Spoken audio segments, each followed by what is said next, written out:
Hi, I'm Aaron from howtosing.com, and I want to talk to you about vocal exercises. I want to give you some great vocal exercises, some that I think are some of the better ones out there.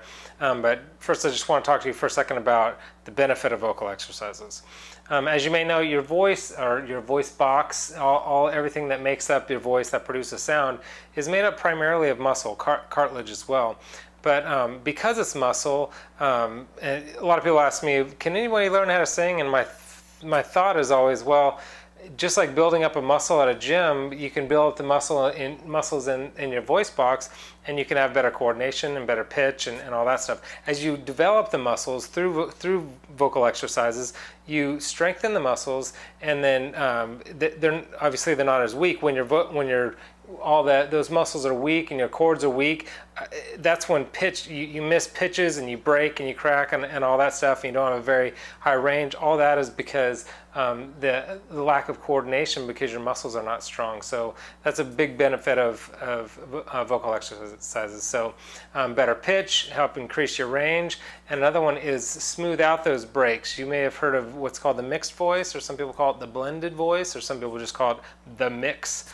But basically what that is, you have two primary registers. You have your chest register and head register. That's true for guys and girls.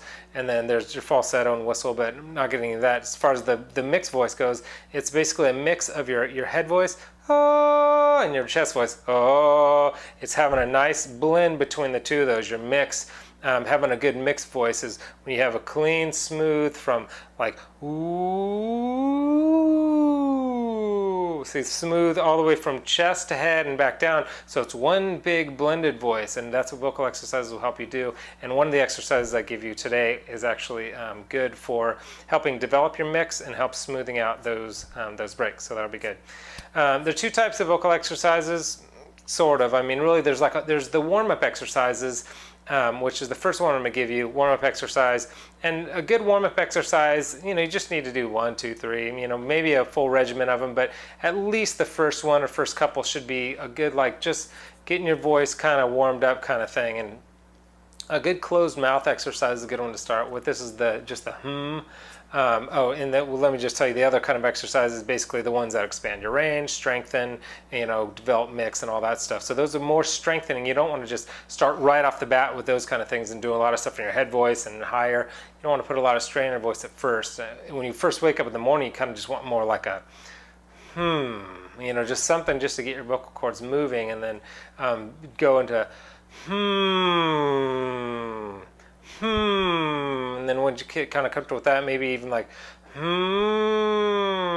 start working a little bit up into the a little bit up into that head voice there, but mostly just the just to get started.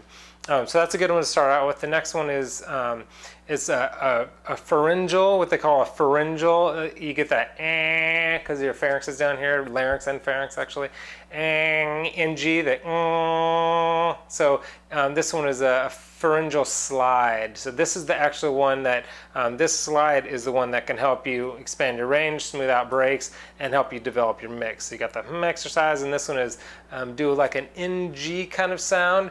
It's kind of ugly sound, but it actually is good for helping your vocal cords to connect. Just as a side note, but the benefit of this one is that sound, that kind of sound helps your vocal cords to connect. A lot of times what happens is when you go from your chest voice and trying to get into your head voice, a lot of people have difficulty getting into their head voice. Many people, I would almost say most people, have difficulty getting into the head voice without going like into their falsetto. And what happens in falsetto is your cords kind of break apart, and that sound you're getting just comes from just the edges. The edges are catching the air flow and the sound as it comes through. So in order to keep that from happening, you want to keep your vocal cords together and get into your head voice. That's how you expand your range, but that's a different video. Is this kind of brassy NG, this pharyngeal kind of thing. So, call it the pharyngeal slide. Just whatever's comfortable for you. Start in like a mid-range.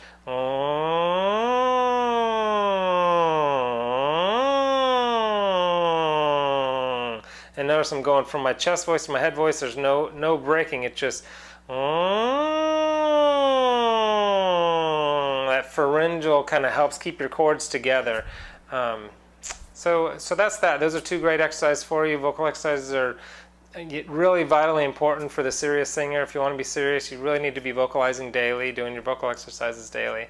My website is howtosing.com. I've got a ton of other tips and tricks and articles and all that stuff for the voice. And I actually just put up a video on how to sing. It's a 10-minute video on specifically how to sing high notes, great exercises, some tips that the pros use of how to sing high notes without strain, which is the real key to singing high notes. So check that out, howtosing.com, or just click the link below and I'll take you there. But that's it for now.